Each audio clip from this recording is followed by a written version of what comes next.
But also, have we had those buyers in this marketplace to say, they didn't get the house because there was a lot of competition on the home, which is not a surprise for us to have seen in the last number of years. And then find out when the property does close and it goes to settlement and they find out what the house actually sold for. And they say, hey, wait a second. I would have paid that, but I didn't know about it. So with final offer, when you have the opportunity to be able to negotiate your real estate transaction with complete transparency, number one, sellers always know that they're making sure that everybody's aware that everybody knows exactly what that seller is looking for, and that when the offers will be received and when the decision will be made. But also for the buyers, they know exactly the other offers that they're having to compete against. So that if they choose that they wanted to improve their offer, they have the ability to be able to do that, taking the last shot to be able to earn the profit they want and ultimately would like to deserve. So for that, final offer is an offer management platform, but also offer negotiation, allowing people to negotiate the real estate transactions with complete transparency. Welcome to Supply and Demand with Adam Nadler. This is a podcast dedicated to the real estate market in Canada, available now on YouTube, Apple Music, and Spotify. All right, Nathan Dart, welcome to the podcast, my friend. Thanks for joining. Hey, thanks for having me, Adam. I appreciate it. So what is your official title at Final Offer? Official title. So my official title at Final Offer is I'm the Senior Vice President of Growth. So what does that mean? I'm in charge of bringing Final Offer to market around the world. Interesting. Okay, so I wanted to have you on to clear up some stuff. I did a podcast that hasn't aired quite yet as of this date when we're shooting, but I was misunderstood about the platform a little bit. I was, like I said before we started this recording, my eyebrows hit my hairline when I first heard about this platform and understood that this is going to be used here now. And I thought a whole bunch of stuff like it was going to be used by people who were unrepresented, just kind of clicking buttons to buy stuff, and it was going to be a bit of a mess, and it was going to increase the amount of bids on stuff. And anyways, I have a bunch of questions for you, but why don't you, I guess, go ahead first and just tell me a little bit about what Final Offer is and explain to people what exactly is about to hit our market. What is going to hit the market? Yes. Well, what final offer is, number one, I guess this is the most important thing. It is for when I'm speaking to real estate agents and brokerages, I'm speaking to you directly right now. This is not another tool to replace us in our business. This is a tool for us as agents to use. So what final offer is an offer management and offer negotiation platform. Why it's established is because consumers in our marketplace are demanding two things. Number one, they feel that the offer process is taking way too long, because it is. Number two, they're not trusting the process. Adam, it's crazy. I shared this stat from stage when I was in Toronto there 2 weeks ago, and we did a survey within Final Offer to thousands of agents and asked just an easy question: do you trust the agents that you work with? 78% of them responded no. This is a problem, clearly, because with us in our industry, if the agents that work together, we work together every single day, if we don't trust each other, how in the world can we ever assume that a consumer is going to trust us? So because of the lack of trust that are in our marketplaces, a lot of it stemmed from obviously the crazy market that we just went through over the last 3-4 years, where any agent could get away with selling real estate because they could just act as an order taker and be successful in this business. The reality is that consumers, they deserve more. Consumers deserve, and when you serve your clients, they deserve a negotiator. A negotiator is somebody that takes their business seriously and are truly an advocate for their client. This is where Final Offer can step up and provide this type of experience for the consumers and agents involved in the transaction when you have complete transparency through the negotiation of a real estate transaction. When the consumers look at this, when you're representing a seller, the number one concern for a seller is that they sell their home for top dollar in the very best terms. They want to make sure that they're not leaving money on the table. Well, Adam, the best way we clearly know the best way we can ensure that that does not happen where a seller leaves money on the table is where we can put a seller in a position where they could demand the very best offers in the marketplace by qualified buyers bidding to be able to ensure that they are in the house. But on the other side of the transaction is the buyer. The buyer, they never want to feel like they're overpaying for a property. And while they don't feel like they want to overpay, they also don't want to feel that they missed an opportunity. And unfortunately, with the market being as crazy as it is, yeah, some people are putting in these blind bids or making offers and didn't get the house. and questioning, wait, you know what? I wonder, was my offer ever presented to that listing agent? Was my offer that I presented to the listing agent, was it actually ever presented to the seller? And was it conveyed the way that I intended it to be conveyed? But also, have we had those buyers in this marketplace to say, they didn't get the house because there was a lot of competition on the home, which is not a surprise for us to have seen in the last number of years. And then find out when the property does close and it goes to settlement and they find out what the house actually sold for. And they say, hey, wait a second. I would have paid that, but I didn't know about it. So with final offer, when you have the opportunity to be able to negotiate your real estate transaction with complete transparency, number one, sellers always know that they're making sure that everybody's aware that everybody knows exactly what that seller is looking for, and that when the offers will be received and when the decision will be made. But also for the buyers, they know exactly the other offers that they're having to compete against. So that if they choose that they wanted to improve their offer, they have the ability to be able to do that, taking the last shot to be able to earn the profit they want and ultimately would like to deserve. So for that, final offer is an offer management platform, but also offer negotiation, allowing people to negotiate the real estate transactions with complete transparency. I have a few questions. Yes, please. So number one, a lot of people in the blind bidding process feel like they're going to overpay. And I've seen it myself when I'm listing a property and I have a lot of different offers at the same time.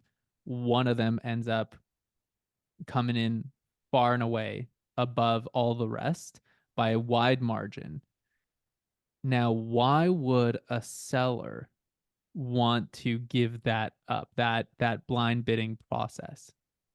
Great question. So, yeah, so one, I totally understand that because I myself am a listing agent primarily as well, and I'm aware of these outlandish bids that come out, and they don't come out that often, but when they do, sometimes they can be significantly over the list price to be able to try to either bully or secure the property for themselves, which is fair enough. Within final offer, there's three different pricing strategies. Number one is a list price. We all know what that is. You list a property at $1 million. That's just an advertised price, right? Now, as you and I both know, if we listed a property at $1 million as an example, and we received an offer at $1 million, is our seller required to accepting that offer? The answer is no. Seller is not required to do anything. The list price is just an advertised or marketing price. So with final offer, we have three different prices. You have the list price, you have a final offer price, and then you have a seller minimum committed price. Now, to start, we know what the list price is, a final offer price. Final offer price is a price and terms that us as the listing agent and the sellers determine as that if somebody gave me this price and these terms, they could hit that button at any given time and they could take it off the market and not have to negotiate anybody. It's almost more or less the buy me now button. Now, the thing is, talk about these outlier bids. What happens, Nathan, with these blind bids? They could exceed that of the final offer price and terms that we put out there. Well, it's very true, Adam. So us as specialists, because remember, in order to use final offer, you've got to be associated with an agent to either list on final offer and or to have a buyer make an offer. They got to be associated either with the listing agent or with the buyer's agent. Now, representation, if they go to the listing agent, obviously they're not represented by the listing agent. They're just unrepresented, but they have an agent attached to the other side of the transaction. If you pick a final offer price, you have to work with that seller and you have to understand the potential runs that could occur in a bidding war. So I know in my area of Montgomery County that if I list a house, if the property ran at 10% over list price, that'd be really good. That is like the top of the top of where the market could potentially run to, even with some of these outlier bids.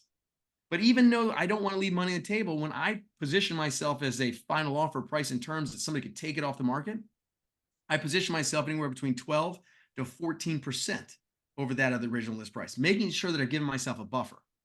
But the thing is, when you pick that final offer price in terms, the terms, one, is going to be clean. It's going to be as is, no inspections, no financing, free rent backs, whatever it may choose. But it's going to be the ideal terms for that of the seller. So obviously clean would be ideal. But when you pick that final offer price, not only you pick it high enough, but you don't want to pick it too high. Because if you pick it too high, if it's too high, it's unachievable. And it's unlikely that somebody's going to be able to click that final offer button and take down the property as is, no inspections, no financing, and clean. But if you price it too low, yes, Adam, you could present yourself in a position where you could be underselling the property, or that outlier bid could have been over that. So when you pick that final offer price, you got to find that sweet spot. But they rely on us as specialists to be able to identify where this sweet spot would otherwise be. But here's the thing, Adam. Say that you sit down with the seller and you thought you identified a pretty strong sweet spot, and say you priced it 14% over list when you thought that it would only go 10% at max. Well, at any given time before somebody hits that final offer button to take it off the market, before that's hit, you could either increase the final offer price, remove the final offer price, or decrease it. Also, you don't even have to have it there. So if you're in a highly competitive marketplace, you're like, Nate, I just don't even feel comfortable putting final offer price at all. Well, you don't have to. This is all part of the different strategies that you have within final offer to ensure that you put your clients in the very best position. I like to have the final offer button. I'm confident in where I place my final offer prices in terms because I can look at the past and the history and say, truthfully, if somebody was able to give us this price in terms and clean, my sellers certainly would not be leaving money on the table. And my sellers agree with that too beforehand, before we pick that price. That all makes a lot of sense to me. I, in particular, also after going through the website, had a few thoughts. Oh, Yeah. the website has a kind of how it works section where I kind of read through everything on a YouTube video that I just did. And I really like the idea of the buyer registration process, which kind of it keeps everybody safe because the sellers know that once somebody actually hits that either final offer or whatever, direction they get to in order to get to a winning offer, they know that that's a real buyer who's qualified and can actually purchase the home. They're confident and can trust that the home is actually sold to a qualified buyer. And I also like the fact that other buyers operating on the platform know that there's not a bunch of other people bidding on the platform who are not pre-qualified. And that was the thing that actually I wasn't aware of when I did the previous podcast. And I was kind of concerned that it would create too many bids that were kind of, fugazis. But um, No, but I appreciate that because it legitimizes the offer process. So it gives confidence to not only the sellers and the agents involved, but really to the buyers to know that if they are having to compete against somebody, they're competing with qualified buyers, legitimate qualified buyers that have gone through the same process that they have in order to be able to make an offer. Because how you legitimize the offers is number one, remember, you have to be attached to an agent in order to make an offer. So, number one, you have to connect yourself to an agent. So, you cannot make an offer without yourself connected to an agent. After you connect yourself to an agent, then you have to upload a pre-qualification letter and or proof of funds showing the listing agent, the seller, that you had the financial ability to be able to make an offer. okay, When I, question about that. I have a, yeah, I have a question about that. So if they're uploading some of those documents, aren't they also giving away too much information to the other side that they're negotiating with and kind of revealing a bit of their budget that what they could come up to, even if they don't want to come up to those numbers? well, there's two sides to that story, and everybody has a different opinion there. In a traditional way, it's really no different. In a traditional setting without final offer, if somebody's giving me an offer, I'm still asking for a pre-qualification letter regardless, right? And that goes back to the old question of, do I write my pre-qualification letters for just up to what I want to make an offer for, or should I do it higher to show that I have more of a stronger financial ability to be able to purchase? I've always been of the impression to say, no, no, show me what you're qualified to be able to make an offer for, because it's fine to be overqualified than rather than be underqualified. But by being overqualified doesn't let you doesn't have you in a position that you're showing your cards, because just because you're qualified for X certainly doesn't mean that you're going to make an offer for that. So in final offer, what it does do is it will limit you. So as an example, say you have a house that's listed at $1 million and somebody wants to make an offer at $1 million. Well, they have to show me that they're pre-qualified and either proof of funds or from a reputable lender that they're qualified up to $1 million. Because if they wanted to make an offer at 1,010,000, they're not going to be able to do so unless they give me the additional proof of funds, evidence of proof of funds, or a letter that shows that they're qualified up to 1,010,000.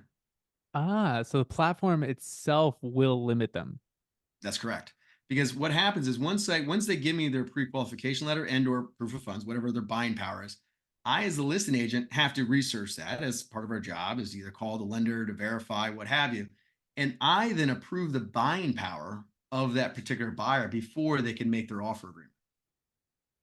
Ooh, that I really like because we've had a bit of a problem here and it's kind of come out in the news over the last year where we've seen a lot of, you know, fake documents of, NOAs and T4s, giving people buying power that they shouldn't have.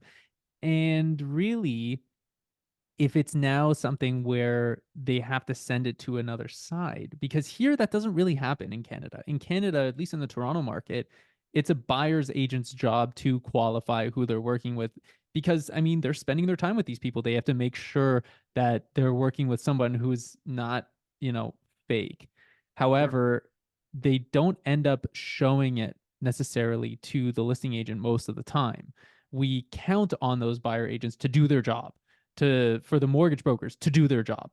And now because maybe we're forcing them to a little bit more of a transparent kind of, I guess open space where everyone can kind of see what's going on, they can't so easily and readily feel comfortable to falsify documents in order to get there because they know we're going to see it. We're now going to be the ones to verify that. So that's really interesting. Yeah, no, it's extremely important because I mean, in the States, that is traditionally how we do business, where if I can't always rely on all the buyers agents to make sure that they are working with qualified buyers. And so I have to make sure and verify for myself in order to be able to protect my sellers. But so yeah, no, we verify that. And once it's verified, then they have the financial ability to fill out, like I said, the offer agreement. And the offer agreement is similar to what you guys do in the Ontario area, where you fill out the offer agreement. And once you fill out the offer agreement, and depending on what level of final offer, and I'm sure we'll get into this, what level of final offer you choose to use, your offer, once it is submitted, if it meets the minimum seller committed offer price and terms, that offer would then be exposed, allowing anybody that saved the search of this particular listing would actually be able to see the price and the terms that that offer was offering.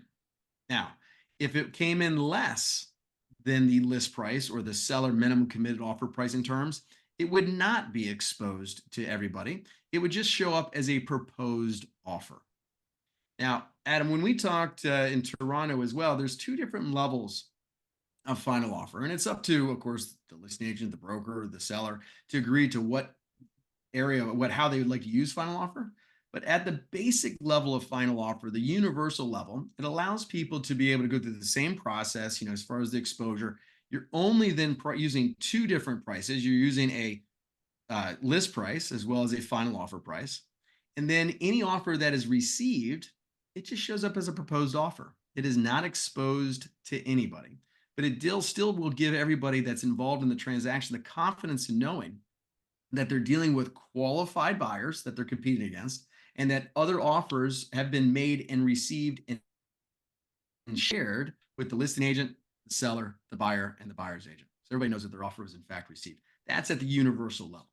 So I like all of that a lot. I think we've just, I guess, for too long, really relied on holding deposits to hold buyers' feet to the flames to make sure that they weren't being disingenuous and that they're gonna, we're gonna be holding their money. And if they don't close or they weren't a qualified buyer or whatever, they can kiss that deposit goodbye. And it's 5% of the purchase price at an average price point that we have here is, a significant amount of money. So that's always what we've relied on. But I like this. I think it's a lot more transparent. The other thing I guess that I wanted to ask about is how have people in the past tried to gamify the platform? Because I can already think of a few things that I would do if I were a seller to try to manipulate, strategize around, and try to gamify the platform to my benefit, right? Everyone's always going to be looking for that angle.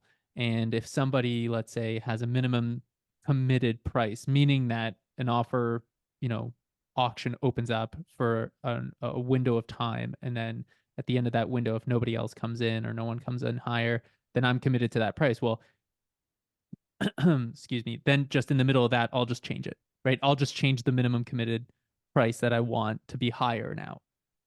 Yeah. There's a couple of the different things you're asking there. As far as the gamification of it, that's what makes final offer so valuable because whether it be the gamer or not, everything's transparent. So everybody will be made aware. And the thing is, they can't make any adjustments to their seller minimum committed offer price and terms. If somebody's already hit that, then it's already committed. So that's the other part of this. So right, so we never got into what is a seller minimum committed. So if you choose to use the plat or the premier plan of final offer, you can engage a seller minimum committed offer price and terms, as well as an offer window clock, and to have the ability to be able to negotiate with exposure of offers. Okay, so going back to your question as far as the gamification of it, once again, that's, I think, yet another value of final offer because, and when I say that the gamification is almost like a negative approach, and I don't want to use that as a negative, I want to use it as a positive because now both buyers and sellers, they can understand the rules of the game. Where prior to the transparency of the final offers, buyers and sellers, they didn't understand the rules of the game. There's a lot of things that would happen behind the curtain with the agents and negotiations that were going on that they had no knowledge of. And that's not right. That's not right. So with final offer, we are exposing how we do business so that it can benefit our both clients on either side of the transaction. See, the thing about final offer, which is so powerful, is it exposes us as agents as well. You know, the average agent in the DC metro area sells their listings at 98% of the original list price.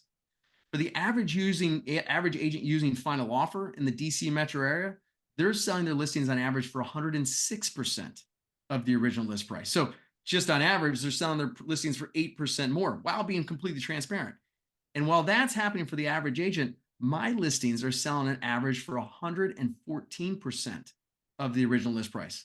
Same market, same platform, but different strategies in how you use final offer. Now, I'm not being trying to hide anything with how I'm doing it because I'm fully exposed, so there's nothing to hide. But my abilities to be able to use final offer are different than that of the other agents, and that's okay. And that's why consumers deserve to see how other agents do their business to decide which agent they choose to work with. Is it a game? No, it's more of a strategy. An example is Adam, with for me, I use the premier level of final offer, allowing me to expose all of my offers. Once they hit a seller minimum committed offer price and terms, it sets an offer window clock to expire at X day. And if no other offers come in, my seller's committing to that minimum committed offer price and terms. Okay, that's the full version of how I use it. Now, how do I strategize? Adam, my goal is to make sure that my seller, because that's who I'm representing, is getting the very best price with the very best terms. The only way that I know that they can ensure that that happens is by demanding competition. So, what that means is when I set the minimum committed offer price and terms, I'm doing that in a position to be able to draw in as much action on that property as I possibly can. So, not only do I pick a strategic list price, so I'm positioned correctly, so I'm going to be able to optimize the exposure that I otherwise get online. But then I also want to position that seller minimum committed price as close to, if not at, the list price as well. Because if once an offer comes in at that price, boom, it's going to be exposed. Now, I do have the opportunity that say there's a house that, say I did a list price at 575 and I can set a seller minimum committed at 600. I could do that, but I still have a $25,000 delta before that offer will be exposed. I'm far better off put him at the same level so that it can be exposed all at the same time. Now, when I expose it, I also want to be mindful of my terms that I use. So, as an example, now DC, Maryland, DC metro area is different than Toronto in how we do business. We do different. You're kind of be like, Nate, that makes no sense. But our deals aren't firm until they actually go to closing. So we write a deal, and a deal doesn't actually go firm until 30 to 45 days after we clear all the contingencies, where you guys usually knock them down in like 5 to 7 days, and then you're more or less firm, right? Right. And we also expose price at that point. I don't think you guys do. No, well, no, we don't. We don't expose. Well, traditionally, we don't expose price until after closing, which is 30 to 45 days after contract. With final offer, though, now we're exposing that, which is because of that sense of exposure and transparency is causing urgency that was never felt before, which is demanding that sellers are now getting better prices and terms, all while buyers don't feel like they overpay. Oh, so that's actually a big difference for your market then comparatively to ours. And I always talk to agents in the States and they would always tell me like, wow, you guys just release price before it's closed. How do you know it's going to close? Right. And, that was always a big kind of talking point that, hey, maybe that's why your market's moving up in price so fast. No, I think they all work. It's just the market. I mean, in Canada, I mean, why is your market moving so fast? Like I've been a part of the Canadian real estate market indirectly, but directly since 2006. And you guys have been on a run really consistently since then. And you just there's just limited resources. You have limited. I mean, most of your population is concentrated in specific pockets throughout Canada, and there's only so much space. I mean, Toronto has exploded since 2006 when I first started coming up there. Like there's areas in the suburbs of just outside of Toronto that I'm like, there's nobody really here in 2006, and now it's like a metropolitan. It's huge, metro area now. So Yeah. it's a little bit different. The reason why prices, my view, have gone up as quickly as they have, not only in Canada but also in areas of the U.S. It's supply and demand. I mean, for Canada, you guys deal with a lot with immigration. You got a lot of people coming in, and we got to build more houses. Now in the states, we've got a lot of immigration too, but it's still just not enough housing.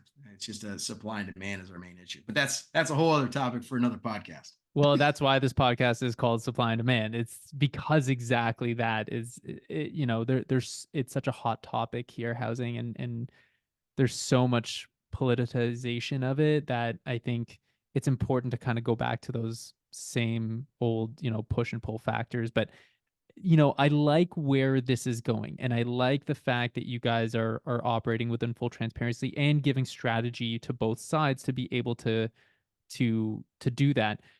I think here sellers have been in the driver's seat for a long time, which all to them, it's their property. Um, but I like how this platform gives the ability for a marketplace transaction that's transparent and holds all parties accountable, not just buyers, to actually follow through and go in with full transparency, but also sellers to say, hey, here is a minimum committed price that, yes, I will hold my own feet to the flames on this.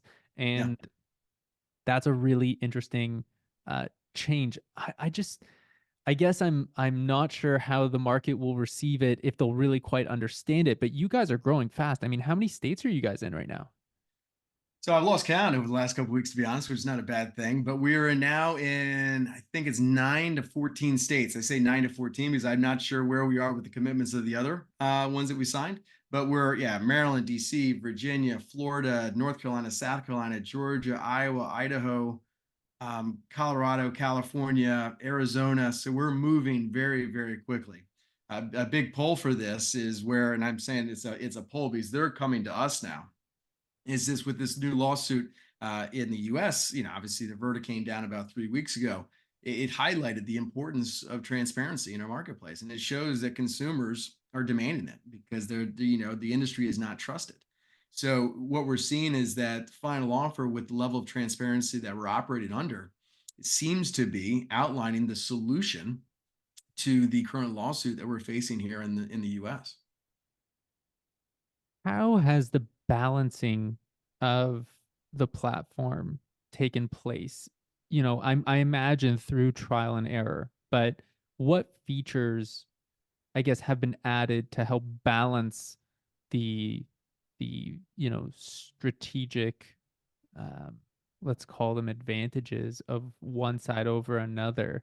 Like, for example, I noticed on the site that if a seller or selling agent, I should say, makes a change to anything, that resets the offer window clock to 20 minutes. Was that a new change? Did that happen? For example, if someone makes a new bid in the last 20 minutes, that also resets the clock to 20 minutes so that you don't have, the storage wars kind of last second guy going, yeah, and kind of like throwing everyone for a loop. So, what changes have you guys made recently to balance the platform more? And also, what changes would you say you are considering given the experience that you have with it? Because as far as I know, like you're using this for all of your listings, and you're selling quite a few homes a year. So, what changes are being made or are going to be made? Great question. I appreciate you asked the question because that's actually what initially attracted me to Final Offer. I mean, Adam, you know me. I'm not a tech guy. That's not what I do. I run a real estate team. We're fortunate we help a lot of people buy and sell real estate here in the DC metro area. So that's my primary position. In addition to that, I'm also a speaker and a trainer. coaching and protecting the industry that I love, which is us, is our real estate industry. And final offer came to me originally. They wanted me to invest in final offer. And they came to me because they said, okay, well, Nathan does a lot of transaction in this particular area. And we believe that by partnering with Nathan, he would expose final offer on his listings to more people because the amount of transactions he does. So honestly, they were on me for about 6 months before they finally locked me down to go out to dinner and be able to, well, pitch me on the idea of final offer. And when they initially shared it with me and what final offer was, it was set up more like an auction experience where, yes, it was set up that if it's a your listing, you get all the leads that came in the listing rather than being put off to some of these other platforms. In the US, we have a lot more of them, like the Zillows and all that kind of stuff, where our leads are constantly being sold off to other people when they're leads that we helped procure through our listings. And the initial idea of a final offer was that, okay, this is a platform that can provide more information than anybody else. So all the leads would come directly to us because they could see all the offer details. But the thing was, at the beginning, it was set up that it did not require agents on both sides of the transaction. And it also, once the agent and the seller set the price and the terms, their agents' hands were tied. And Adam, as you know, there's so many different dynamics that occur within a transaction and negotiation that you got to be dynamic. You can't have your hands tied as offers are coming in. So when I initially sat down, I said, look, I'm interested in what you guys are doing. I'm not, I don't know how interested I am because I'm not interested in participating in something that doesn't require agents on both sides of the transaction. And plus, it's my responsibility as a listing agent that I got to be able to protect my sellers where necessary. And with transactions, they're way too dynamic for me to just have my hands tied for an auction just to let it go however it goes. So what I love about Final Offer is the team that we have within Final Offer, because we have such a dynamic team that they listen to this feedback because there are so many different variables that occur within a real estate transaction. And we need to know that there's got to be a toggle for everything. So just in the last year, there's been a number, I feel like every other week we're adding something new based on feedback that we're receiving in real time from agents to say, I really found that in the traditional way of negotiating, I've been able to use this, and I'd like to see us be able to implement that into final offer. I'm telling you, that's our roadmap. Like every weekly or every 2 weeks, we're launching a new factor or feature, allowing us to be able to operate our business the way that we traditionally do it, but optimize it with the level of exposure that we can create through final offer.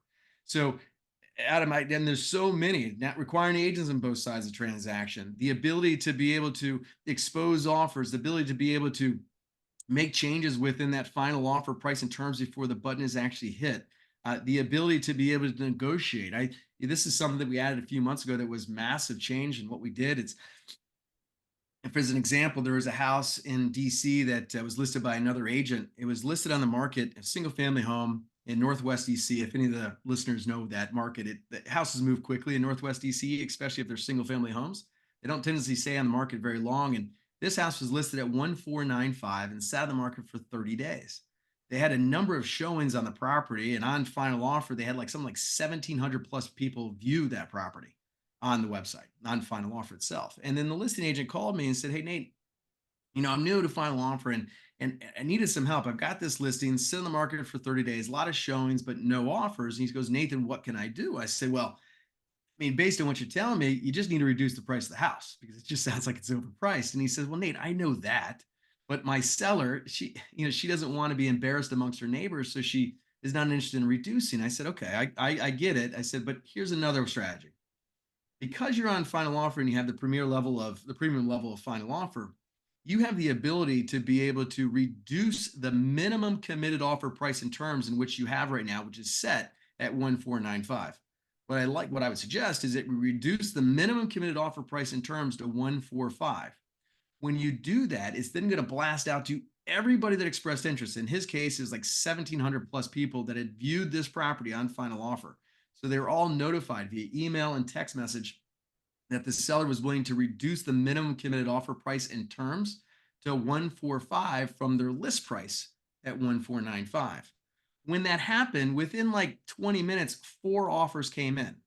Now, all four offers that came in, they came in less than 145. So therefore, their offer was not exposed for anybody else to see. It just showed up as a proposed offer. But out of these four offers, we said, okay, buyer number three, they seem to be the most attractive offer based on the price, the terms, or what have you. And let's go back and let's counter them. This is one of the new things that we implemented within the platform about 6 months ago. We said, okay, we're going to give them an A B option.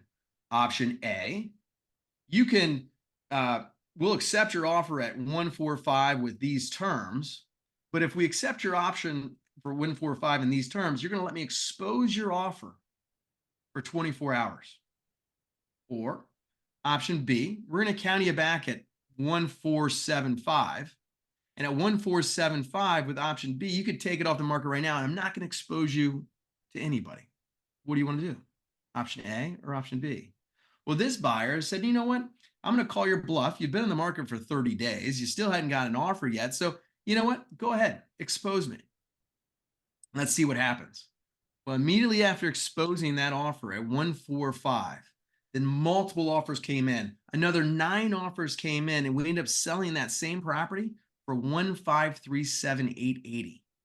This is a property that's had stale on the market for 30 days at 1495, sold for over list price once we exposed to the marketplace and allowed people to be able to compete for this property. And it's funny you mentioned about the 20-minute window. The 20-minute window was established not because of necessarily storage wars, but something similar with the auction snipers, like on eBay. The AI tools that can just go and click click it faster than anybody else, and they can ensure they get the final bid. Well, that's not fair. So with final offer, for any new offer that comes in, we're within that 20-minute window of the offer window closing, it will extend the offer window for an additional 20 minutes, giving people ample time to make whatever price adjustments or term adjustments they may need to make in order before that time window expires. And once that happens, it extends it for another 20 minutes. Once again, giving everybody ample time. So the thing is, every time somebody puts in that new offer, some people say, well, Nate, couldn't that just go on forever? Well, it could. But the reality is for every new offer that comes in, it has to be at least 0.5% higher than the previous offer that is currently registered. In So, total, in total offer value. Okay. So I have 3 questions. Sorry, I know yeah, you don't good. have all the time in the world, but No, please. I wanted to ask you. So number one, I guess my question was about exposure. Hmm. It sounds to me like, and I guess confirm this if this is the case. It sounds like Final Offer is an IDX platform that kind of acts similar to Realtor.ca, and people would be searching on the site for houses. How would that work with Realtor.ca, which is the most used platform here? Number one. So that's like one question. Okay. I have one more that's about the cost in terms of to the consumer, because you keep on mentioning the premium version. Is this going to cost sellers anything, or is this just all fronted by the realtor? And then, well, so you're shaking your head at me. So yeah, realtors are going to pay for all of this. Okay, cool.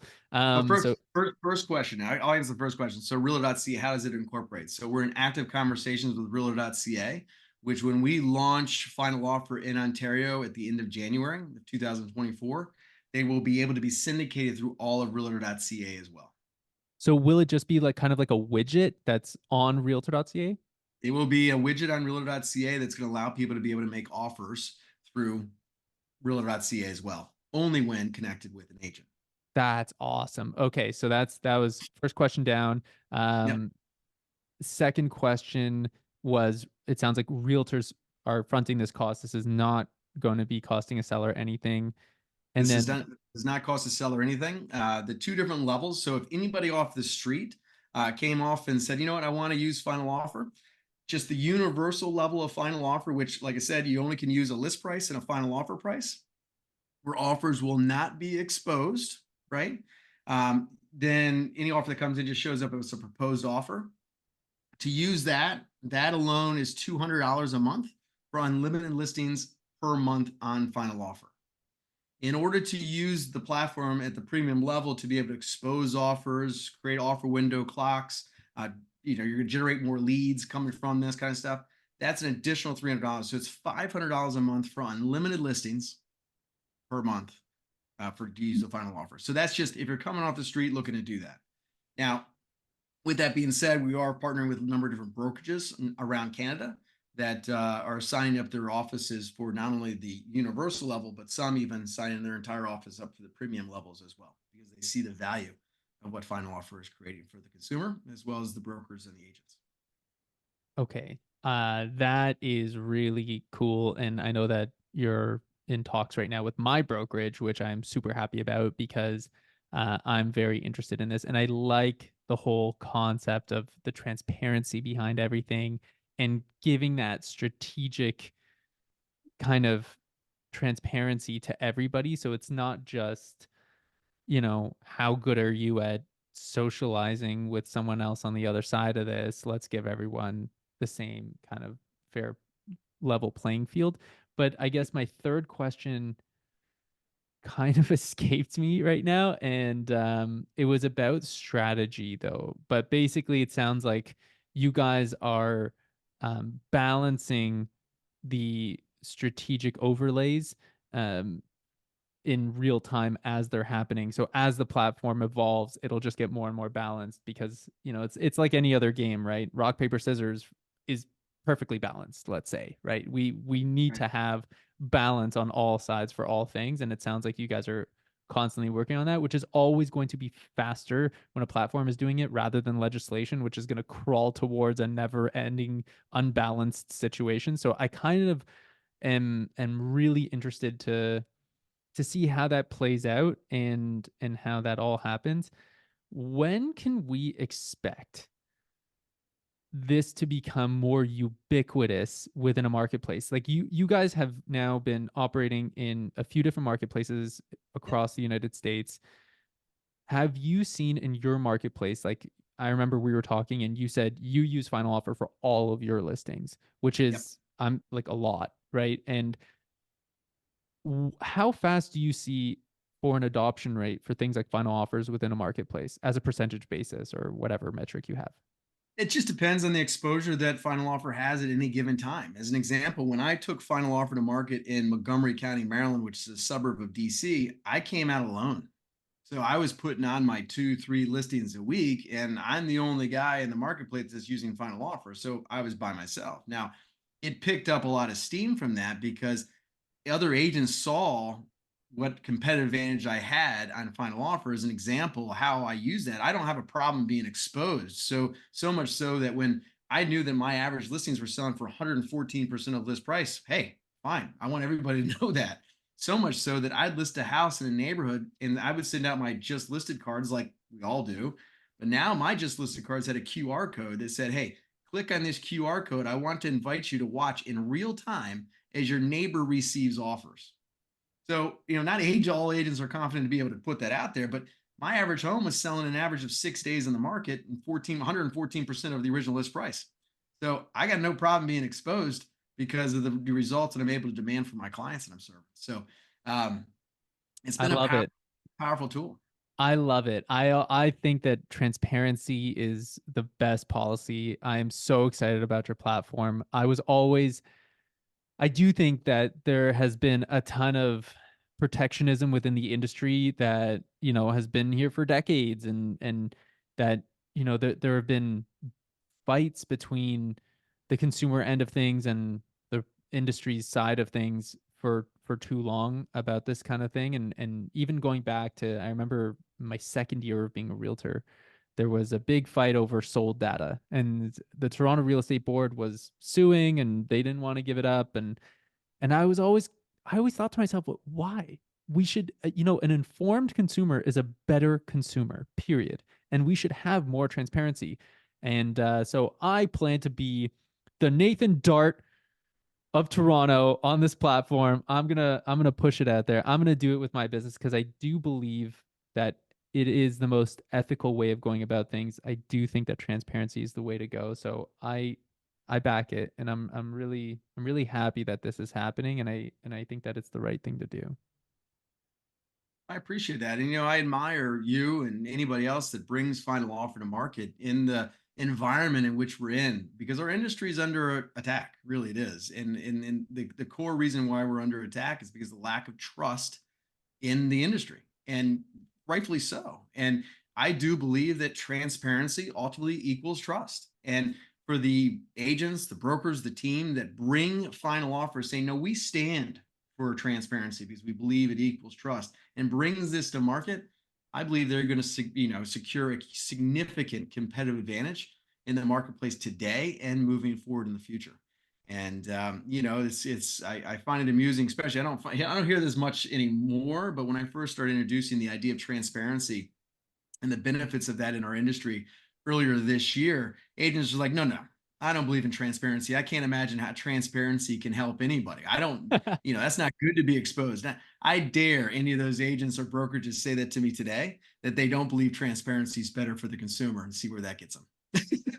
I couldn't agree more. I just think it's the right thing to do. I firmly believe that, and I think that if I were a consumer, that's how I would want to be dealt with. And so, whether I'm on the buy side of, I mean, I own property myself, right? If I'm on the buy side or the sell side, I think I would just want a clean, open, transparent, um, transaction.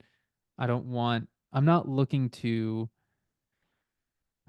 like exploit people and make someone win at the detriment or the loss of someone else. I think that win-win situations are not only possible but the most desirable, and that the more we strive to that, the more everybody wins. So it's not, the more we create win-win situations, the better the win becomes for the winners, and we have a better marketplace. So those are my thoughts, and I love what you're doing. That's why I wanted to have you on here, because I'm so intrigued by this, and I think that on this next run that our market's about to have, it's going to be really important. So we really need to make sure that housing is something that's transparent for everybody and fair as much as possible, in a very low supply situation. So thank you so much for taking the time. I know like you're a super busy guy. So thank you so much for taking the time to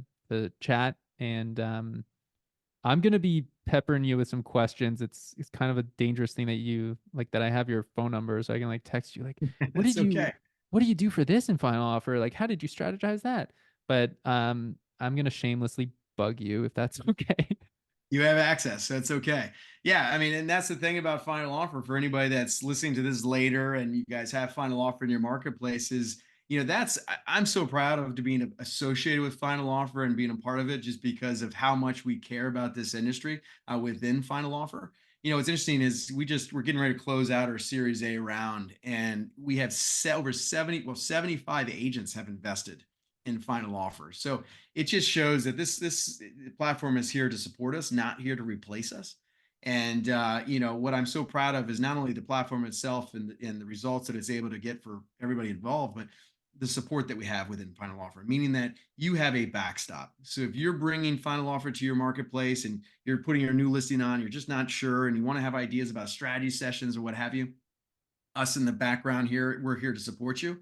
Make sure that everything is seamless. Make sure that we're not going to put your clients in a position where you guys get yourself in trouble. So we're here to help. And I am so proud. And that's the number one feedback that I get about final offers, just how wonderful our staff is there in supporting all the agents that are involved and clients as well. So for everybody listening, if you're a seller, sellers are getting more for their home in a more transparent and open way. If you're a buyer, buyers are getting a transparent process for the first time ever in Ontario. Oh, look at that. I gave a peace signal, so it it threw up balloons. So there you go. That's Zoom celebrating it as well. And if you're an agent, this is giving transparent to the marketplace. I know a lot of agents don't like change, and it scares them, but I think that this is a fantastic opportunity to also just differentiate yourself within a marketplace that is lacking in transparency and trust, frankly. So whoever's listening to this, um, you know, thank you, Nathan, and we will definitely be pushing this thing forward here from this office. And yeah, thanks so much for your time. I really appreciate it. Well, thank you for your time as well, Adam. And I look forward to helping you through that process and helping you with that push. I'm going to hold you to that, man. Yes, please do. Thanks, man. Have a good day, everyone.